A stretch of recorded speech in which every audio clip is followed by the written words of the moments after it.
बिस्मिल्लाहिर्रहमानिर्रहीम। सामीन मोहतरम, अज दा जिहड़ा कलाम है हज़रत सुल्तान बाहू रहमतुल्लाह अलैह दा बड़ा खूबसूरत बंद है और बड़ी गहराई इस बंद विच। मैनूं उम्मीद है तुहानूं सुन के अच्छा लगेगा और इनू लाइक ते शेयर जिहड़ा जरूर करिया जे। और अगर चाहते हो कि अगले जिहड़े साडे कलाम ने उन्हां दा नोटिफिकेशन वो भी तुहाडे तक पहुँच सकन, साडे चैनल नूं सबसक्राइब जरूर कर लिया जे। इंशाअल्लाह अगले अच्छे अच्छे कलाम जिहड़े ने सूफिया दे तुहाडे तक पहुंचणगे। सुल्तान बाहू रहमतुल्लाह अलैह फरमांदे ने, अल्लाहू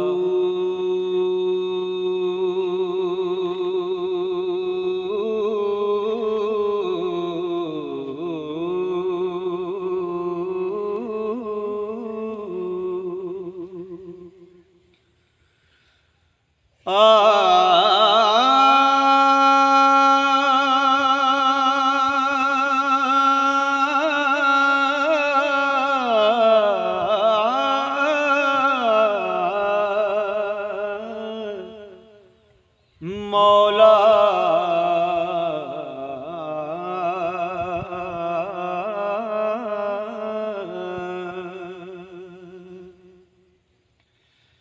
साबत इश्क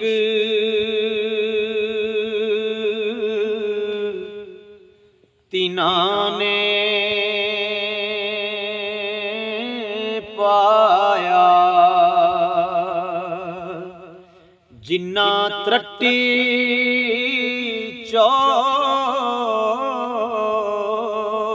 चा कीती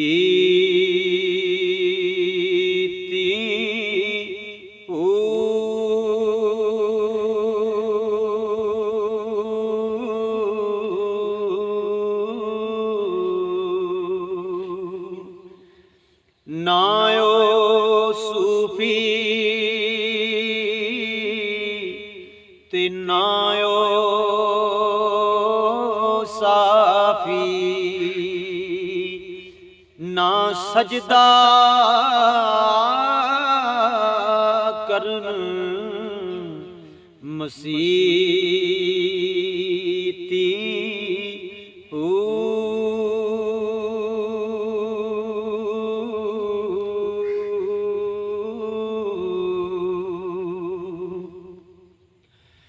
खालस नी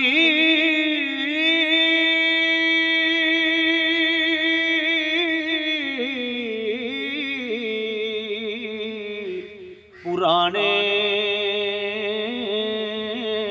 उत्ते नहीं चढ़दा रंग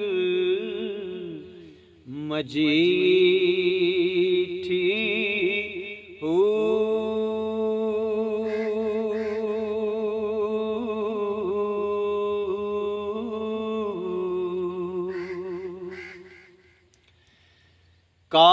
काजियान शराबल बाहू, काजियान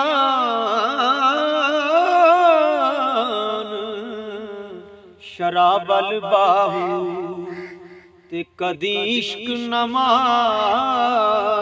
ना नीती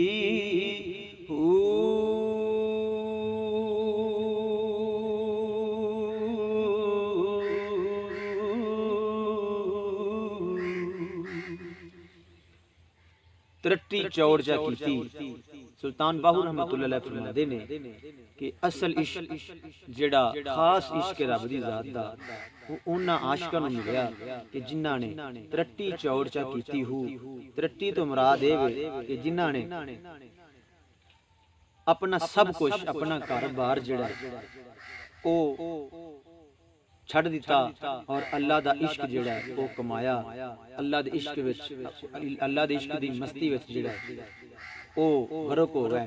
असल आशिक उन्होंने पाया और उन्होंने सूफी साफी कहलवान दा कोई शौक नहीं हुंदा कि सानू कोई वो एडा ज़ाहर वखावा नहीं करते, क्योंकि वो खालिस्तान अल्लाह दे इश्क दे विच गरक ने और ना ही वो मस्जिदां मसीतां भजदे ने।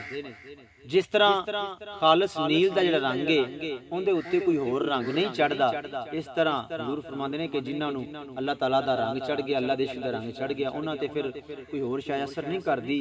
और काजियां दा लफ्ज़ इस्तेमाल कीता कि काजी भज भज शरअ वल जांदे ने। इन्हां तो पुछो कि कदी जड़ा इश्क है वो भी तुसां इख्तियार कीता या इश्क ने कदी जड़ा नमाज़ां नहीं नीतियां, क्योंकि खालिस इश्क दे विच सिर्फ ज़ात इलाही दा जड़ा है वही रंग चढ़ जांदा बंदे दे उत्ते और उन्हूं होर किसी चीज़ दी ज़रूरत नहीं रहिंदी।